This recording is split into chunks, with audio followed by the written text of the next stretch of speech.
My high school was at the top of a big fuck-off hill, and many of us who didn't live on any of the school's bus lines got to walk down that hill every afternoon to catch the Samtrans. Next to us as we walked, a procession of students who owned cars would form, inching its way downstream to get backed up at the intersection below. One student in the procession stood out to us. We later learned when one of us met him at a party that his name was Jack. Jack was notable for 3 reasons. First, though he looked just like himself from head on, sitting in profile in his car, he looked exactly like our friend Colin.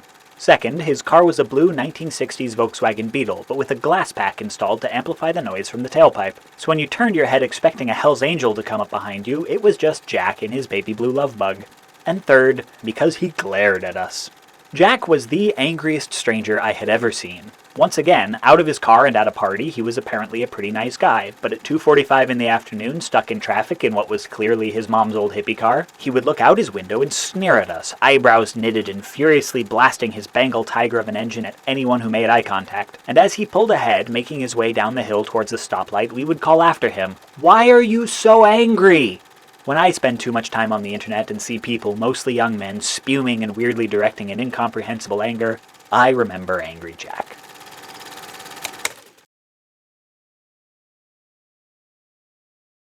Anita Sarkeesian created the website Feminist Frequency in 2009.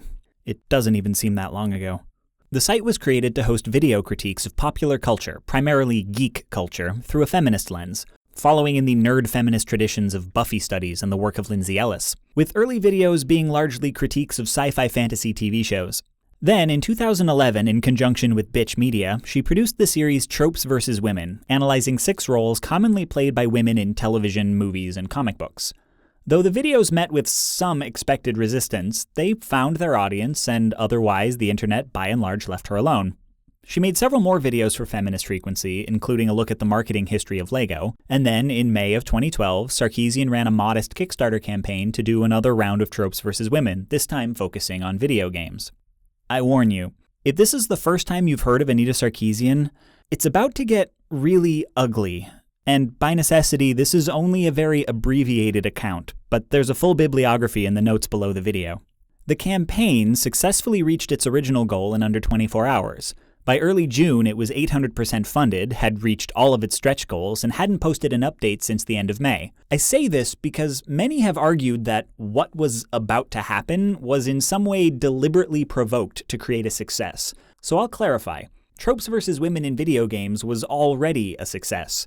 It had exceeded all expectations and seemed prepared to just wait out the rest of its campaign. What happened next, it's been suggested, began on a subforum of the anonymous and largely unmoderated website 4chan, though it's hard to find patient zero on this.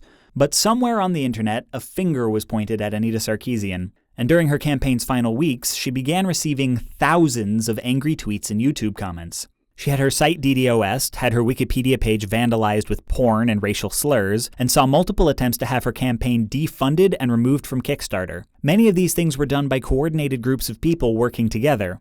This was unexpected.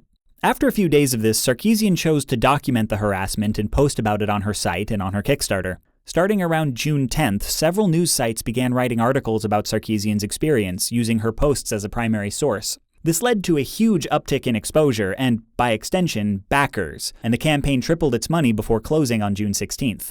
The combination of a large-scale attempt to silence Sarkeesian and her decision not to be silent about it made her a minor feminist celebrity, and she closed a $6,000 campaign with just shy of $160,000.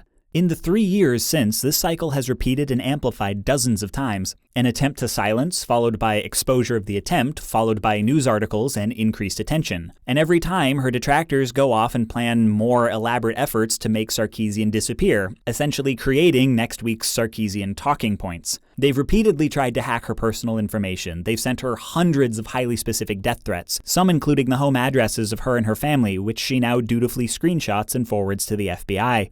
In the reactionary web's tendency to assume that anyone you hate must be a minority of some kind, many let loose with a torrent of anti-Semitism, dubbing her Jew-Keesian, which, when her true heritage was determined, flipped to anti-Armenian commentary without skipping a beat. One created a video game about assaulting her. One threatened to blow up the game developers conference if they gave her an award. One threatened to shoot up a school if she was allowed to speak. They abuse YouTube's flagging systems every time she posts a video and send her over 100 abusive tweets every week. I could go on. I can't speak to the human cost this has had on Sarkeesian personally, so I'll just let her speak for herself. I don't get to publicly express sadness or rage or exhaustion or anxiety or depression. I can't say that sometimes the harassment really gets to me, or conversely, that the harassment has become so normal that sometimes I don't feel anything at all. I don't get to express feelings of fear or how tiring it is to be constantly vigilant of my physical and digital surroundings. How I don't go to certain events because I don't feel safe. Or how I sit in the more secluded areas of coffee shops and restaurants so the least amount of people can recognize me. Outside of these haters, the videos have been well received and seen by a whole lot more people than had she simply gotten to wrap her campaign and make her videos in peace. Their primary function is to critique a medium that hasn't seen as much feminist analysis as the rest of pop culture. It is, in a roundabout way, a sign of gaming's growing cultural legitimacy. Sarkeesian coins new phrases and puts forth new ideas, but the bulk of her work is compiling. Most of her views are shared by contemporary feminists, whom she quotes in her videos, and the interest in how women are portrayed in popular media goes back to the 60s or earlier. Today, much of this is taught in freshman-level women's studies and media literacy courses. This rhetoric is not new, and by most definitions of radical, it is not radical, and Sarkeesian is hardly the first person to apply it to games. All prompting the question of why? Why her, and why now? Sarkeesian herself has described it as being cast as the supervillain in a war against what she represents. The people who hate Anita Sarkeesian think she's wrong. They think she's lying. They think she hates men. They think she hates games. They think she cherry-picks information to skew opinions. They think she cheated people out of their money. They think she wants every game to be a walking simulator about lesbians and feelings. They think she wants to ruin games. And you can, if you squint and tilt your head, see how a person might possibly believe these things. But this can only explain that they are angry, not why.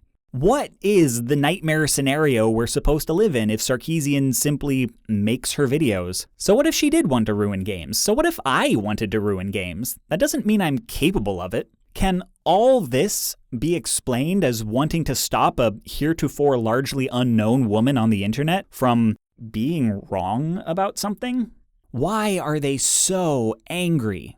For ease of conversation, I'm going to call this inexplicably furious person Angry Jack. And there is no single answer to this question. Jay Allen has described it as the spilling out of Chan culture into the rest of the internet, and those thoughts have been expanded on by Lana Polanski. Catherine Cross has written about the gamer's fear that some authority figure is going to take the games away, stemming from childhoods where games were controlled by parents and censored by politicians. Kham Kunyosing and Carter Souls have written about the appropriation of minority politics and terminology to describe geekdom as a sort of simulated oppressed ethnicity. Don't read anything I'm going to say as debunking or overriding these arguments. I agree with all of them. This is just one more log on the fire.